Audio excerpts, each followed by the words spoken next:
Ieradušies, kas nav nobijušies no Illuminati. Stādījums priekšā Devlin, kurš mums ir viesis jau 3. reizi.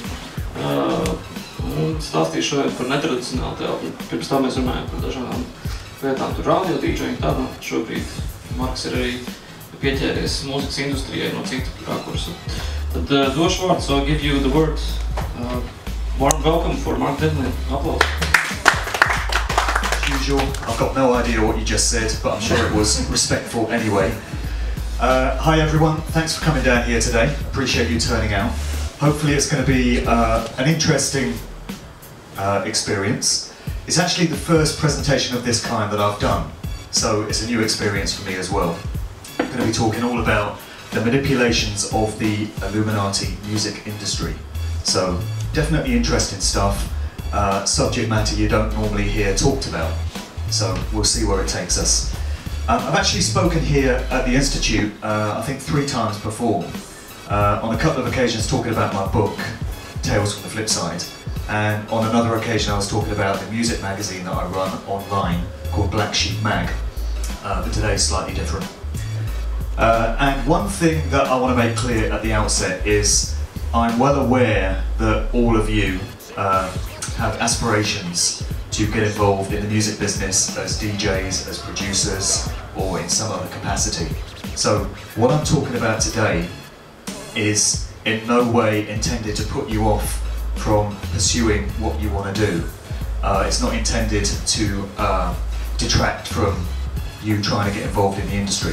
What we're going to be talking about is the very upper levels of pretty much the US American industry, involving household name artists, the very biggest artists in the scene, and all this stuff pretty much happens at the upper echelons of the mainstream music business. So we're dealing with mainstream pop music and what passes these days for hip-hop and R&B, which is not my idea of hip-hop and R&B. But as far as electronic dance music, house music goes, from what I've gathered, there's not as much infiltration into those areas as the ones we're going to be talking about. And also, outside of the US, although there's minimal infiltration in markets like Latvia, United Kingdom and all the others, what we're dealing with here is pretty much limited to the US market. So what we're talking about should not put you off in any way from making a career in the industry. Just something to make clear. And we're talking about 2010 here, so it's not long ago, it's only a couple of years that I've been on this path. But the first thing that I was alerted to was the symbolism that is cropping up all the time in music videos from the biggest artists out there. And I was put onto this to a very large extent by a website called Vigilant Citizen, which you might want to check out, vigilantcitizen.com. It's a guy in Canada who analyses the imagery and the symbols that appear in music videos and live stage shows and breaks down exactly what's going on. Because what we're dealing with here, with the Illuminati, if you want to call them that, this group of individuals that control things from behind the shadows, is a cult business, esoteric business. You know, they believe very much in the occult, and they believe very much in Satanism. And this is Baphomet, aka the Goat of Mendes. It's another classic symbol of Satanism. To many people it symbolises the devil.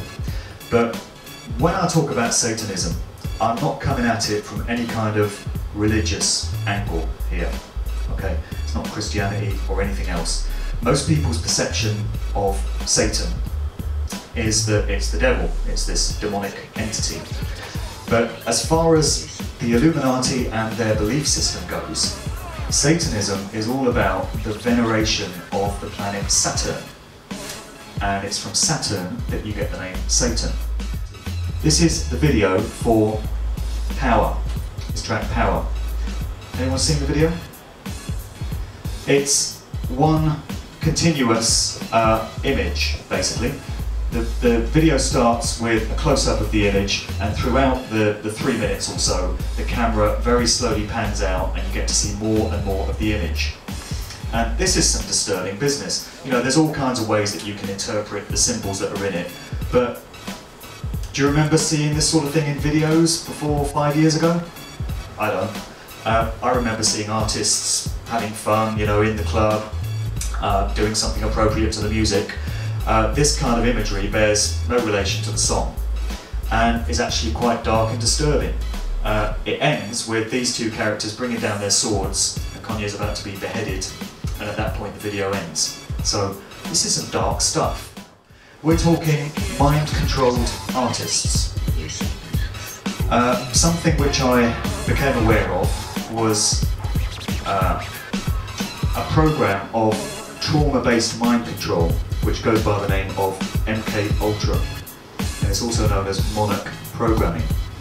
And it's a technique that was developed during the Second World War by the Nazis, and they experimented on some of the inmates of concentration camps to get the technique up to scratch. After the Second World War, many of these Nazi scientists were covertly flown to the US, where they continued their work for various factions of the CIA on behalf of the US government. And here's Lady Gaga doing the old eye thing again. Lady Gaga, by the way, it's all in the name, which is not by accident. Lady Gaga, almost certainly a mind control victim to the point that her mind is not her own. And she's absolutely controlled and told what to do. People say, oh, she's so creative, you know, she's so independent, she's so individual. Well, only to the extent that her control allows her to be. She's not expressing herself personally.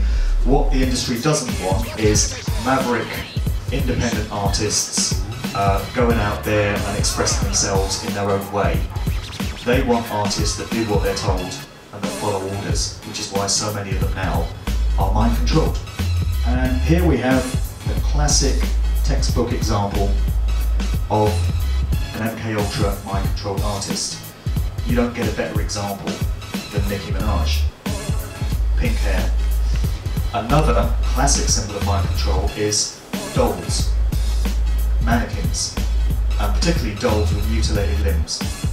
When you start to look at some of these music videos, you find images of dolls, and particularly dolls with broken arms, broken legs, broken limbs, cropping up time and time again. The doll symbolises the mind-controlled artist absolutely at the control and the mercy of the handler. And here's the monarch butterfly again. That's the classic sign. You look at videos, you look at press shots, record sleeves, you see this butterfly cropping up time and time again. So people might say, well, it's just a coincidence.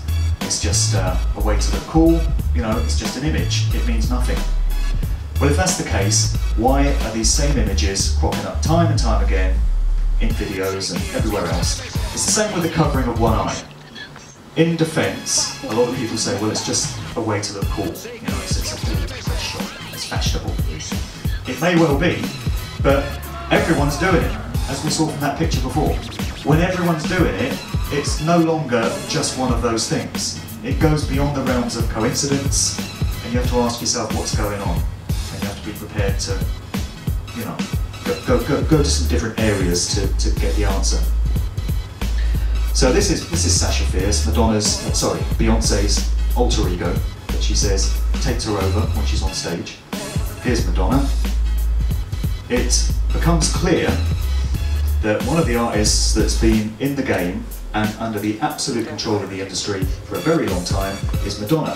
Here's a still from Desperately Seeking Susan, 1985. On the back of her jacket, you see a pyramid with a capstone removed with an all-seeing eye in the middle of it. And more recently, Madonna seems to have been elevated to some sort of high priestess status within the industry, where she's kind of bringing through new artists and inducting them into the system. So you have the situation where she was on stage with Britney Spears and the famous Kiss, you know, that seems to have been some sort of induction process to bring Britney into the industry. And you had Madonna's performance at the US Super Bowl halftime in February this year, which was absolutely loaded with satanic occult imagery, if you know what you're looking for. Loads of articles about that break it all down. But Madonna, definitely a major player, probably the very early mind control subject as well. So the technique of placing images hidden in Hollywood films or music videos or whatever to have an effect on the viewer without them realising what's going on, and when it references an event which is yet to come, such as those 9/11 images, is known as predictive programming. And it becomes clear that this has been going on a lot over the years in the music industry. Here's the sleeve to Michael Jackson's Blood on the Dance Floor. In the background you see a city seemingly disappearing into dust, being destroyed. Those skyscrapers, to me, look a lot like Manhattan. And this seems to be a foreshadowing of what was going to happen on 9/11 4 years before, because this came out in 1997. It's also on a checkerboard floor, which ties into Freemasonry. It's another classic Freemasonic cult image. And there you go, a classic piece of predictive programming. Here's another. This is a still from a video by Lil Wayne, another of these new breed of garbage artists that's been brought through in recent years. And it's for a song called My Home Is Still. Came out in July, and it came out, I think it was 3 days before the shooting in Aurora, Colorado, in the movie theatre, the Batman shooting, where 12 people were shot in the movie theatre. In this video, at the end of it, Wayne is seen in a movie theatre surrounded by 12 skeletons. So that's it really, other than to mention my SoundCloud page, because all my podcasts are hosted on the SoundCloud page. I've got a load of music up there, you know, positive, empowering music in podcasts, and also I've got some interviews that are relevant to this subject matter. My SoundCloud page is soundcloud.com/Mark-Devlin. If you can't remember that, just go to my main website, which is markdevlin.co.uk, and there's a link there to the SoundCloud. So that's pretty much it. What I do want to do though is just open up to any questions. If anyone's got any questions or anything that they want clarified in terms of what's been covered, I just want to give an opportunity for that. So. I'm not a nutter really. No? Okay. Then thanks for coming down. Hope it all made sense. Best of luck with everything. I'm DJing in Oak tonight, if anyone's out of town, at Club Bearmans, but other than that, thanks a lot. See ya.